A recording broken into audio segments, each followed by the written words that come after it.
asymmetric synthesis. What is an asymmetric synthesis? Synthesis of an optically active compound from an optically inactive source with or without the use of an optically active reagent is called asymmetric synthesis. Asymmetric synthesis are of two types: partial asymmetric synthesis and absolute asymmetric synthesis. First one is the partial asymmetric synthesis. Synthesis of an optically active compound from an optically inactive source with the use of an optically active reagent is called partial asymmetric synthesis.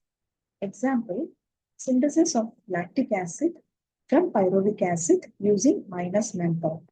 So in this reaction, lactic acid is the optically active compound, pyruvic acid is optically inactive, and minus menthol is the optically active reagent. The reaction consists of three steps. First step is the esterification. So the pyruvic acid a reaction with the minus menthol gives the ester.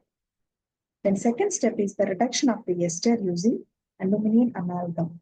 The ester on reduction with aluminum amalgam gives the corresponding distereoisomers. Then third step is the hydrolysis. The distereomers on hydrolysis yield D and L lactic acid. So the first distereomer on hydrolysis gives L lactic acid, and the second one on hydrolysis gives D lactic acid. The L lactic acid is obtained 10% excess than that of the D lactic acid. Another example is the synthesis of minus mantholic acid from benzoyl formic acid. Minus mantholic acid is an optically active compound. Benzoyl formic acid is optically inactive. Minus menthol is an optically active reagent. So the first step is the esterification, then followed by reduction with aluminum amalgam, and then hydrolysis is minus mantholic acid. Next example is the synthesis of minus atrolactic acid. The starting material is benzoyl formic acid, which is an optically inactive reagent. Reactant.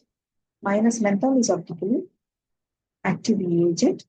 And here the reaction is, first step is the esterification, then the ester on reaction with the Grignard reagent, followed by hydrolysis is minus atrolactic acid.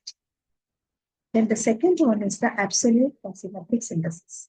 Synthesis of an optically active compound from an optically inactive source without using an optically active reagent is called absolute asymmetric synthesis. So in absolute asymmetric synthesis, if right circularly polarized light is used, then the product is dextrorotatory. If left circularly polarized light is used, then the product is levorotatory. Example for this absolute asymmetric synthesis is synthesis of plus diethyl tartaric acid from diethyl fumarate using hydrogen peroxide. So plus diethyl tartaric acid is optically active. Diethyl fumarate is an optically inactive reactant. Hydrogen peroxide is an optically inactive reagent. And in this reaction, right circularly polarized light is used. Hence, the product is a dextrorotatory one. So this is about the absolute asymmetric synthesis. Hope you all understood what is asymmetric synthesis, what are the types of asymmetric synthesis with examples. Thank you.